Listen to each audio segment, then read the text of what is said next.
ጥበብ ትውልድን ስታገናኝ ትዝታ ደግሞ ልብን ያሞቃል። ሰላም ጤና ይስጥልኝ የትዝታ ኢንተርቴይንመንት ቤተሰቦች፣ ዛሬ ሁለት የምንጊዜም የማርሻል አርት ጠፈ ታሪኮችን ማለትም ጃኪ ቻን እና ራልፍ ማቺዮን ባንድ ላይ የያዘውን ካራቴ ኪድ ሌጀንድስ የተሰኘውን ፊልም ይዘንላችሁ ቀርበናል። እስከ ፕሮግራሙ ፍጻሜ አብራችሁን ቆዩ።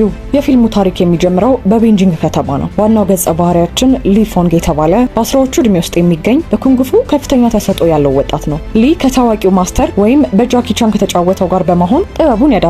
ነገር ግን የሊ ህይወት አልጋ ባልጋ አይደለም። በአመጽ ምክንያት ታላቅ ወንድሙን በሞት ማጣቱ ውስጡን በከፍተኛ ሁኔታ ሰብሮታል። ይህ አሳዛኝ ክስተት በእናቱ ላይ ጥልቅ ጠባሳ ጥሎ ስለሚያል ልጇ ከማርሻል አርት ሙሉ በሙሉ እንዲርቅ ትፈልጋለች። ታሪኩ ይበልጥ ማራኪ የሚሆነው ሊና እናቱ አዲስ ህይወት ለመጀመር ወደ ኒውዮርክ ከተማ ሲዘዋወሩ ነው። ፊልሙ እዚህ ጋር የስደትን ስሜታዊ ጎን በጣም በጥሩ ሁኔታ ይተነትናል። እንግዳ ቋንቋ፣ አዲስ ባህልና ብቸኝነት። በትምህርት ቤት ሚያ የምትባል ደግ ሴት ልጅ ብታግዘው በአካባቢው ማርሻል አርት ሻምፒዮንና በሰዎች መገፋት ለከፍተኛ ትንኮሳ ይዳርገዋል። ሊ ከእናቱ ማስጠንቀቂያና ከውስጥ ፍርሃቱ የተነሳ ግጭት ለማስወገድ ቢሞክርም በመጨረሻ ግን ራሱን ለመከላከል ይገደዳል። ይህ ፊልም ሌጀንድስ የሚል ስያሜ የተሰጠው ያለ ምክንያት አይደለም። የፊልሙ ትልቁ የጥበብ ጥንካሬ የሚመጣው ሁለቱ የምንጊዜም የማርሻል አርት መምህራን ሲገናኙ ነው። ሚስተር ሃን ወይም ጃኪ ቻን ሊን በስሜት መጎዳቱን አይቶ ከቻይና ድረስ ፍለጋ ይመጣል። ሚስተር ሃን ለሊ የውጊያ ስልት ብቻ ሳይሆን ዲሲፕሊን፣ ትዕግስትና ውስጣዊ ሰላምን ያስተምረዋል። ሊ እየተዋጋ ያለው ከውጭ ካሉ ተቃዋሚዎች ጋር ሳይሆን ከውስጡ ካለው ሀዘንና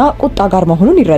ዳንኤል ላርሶ ወይም ራልፍ ማቺዮ ሌላኛው የካራቴ አፈ ታሪክ ወደ ታሪኩ በመግባት ሊን ከታዋቂው ሚያጊዶ የካራቴ ፍልስፍና ጋር ያስተዋውቀዋል። ይህም ሚዛንንና ራስን መግዛትን የሚያስተምር ነው። መጀመሪያ ላይ ሁለቱ መምህራን በተለያዩ ፍልስፍናዎች ማለትም የኩንግፉ ፍልሰትና የባህላዊ ካራቴ ዲሲፕሊን መካከል ልዩነት ቢኖራቸው በመጨረሻ ግን እውቀታቸውን ያጣምራሉ። ይህ የኩንግፉና የካራቴ ውህደት የተለያዩ ባህሎችና ትውልዶች እርስ በርስ ከመፎካከር ይልቅ አብረው መስራት እንደሚችሉ የሚያሳይ ትልቅ ምሳሌያዊ መግለጫ ነው። በእኔ እይታ የዚህ ፊልም ትልቁ ስኬት የውጊያ ትዕይንቶች ብቻ አይደሉም፣ ይልቁንም ስሜታዊ ፈውስ ላይ ትኩረት ማድረጉ ነው። የሊ ገጸ ባህሪ ከአስፈሪ ትዝታዎች ሰለባነት ወደ ራሱን ወደሚቆጣጠር ጀግና የሚያደርገው ጉዞ በሚገባ ተገንብቷል።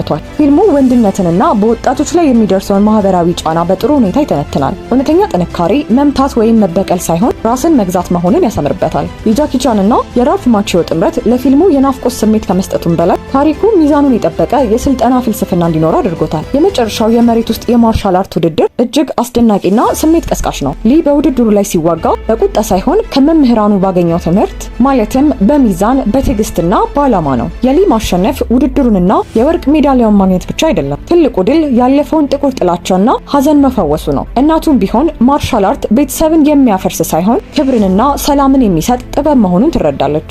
እንግዲህ የትዝታ ኢንተርቴይንመንት ቤተሰቦች የካራቴ ኪድ ሌጀንድስ ፊልም ግምገማችን ይህንን ይመስል ነበር። በሊ ፎንግ ህይወት ውስጥ ያየነው እውነተኛ ጥንካሬ በቀል ሳይሆን ራስን መግዛት መሆኑን ነው። እናንተስ ስለዚህ ፊልም ምን ታስባላችሁ? የጃኪ ቻንና የራልፍ ማቺዮ ጥምረትስ እንዴት አያችሁት? ሀሳባችሁን ኮሜንት ላይ አስፍሩልኝ። ቪዲዮን ከወደዳችሁት ላይክ ማድረጉ እንዳትረሱ። በሌላ ድንቅ ፊልም እስከምንገናኝ ቸር ቆዩ።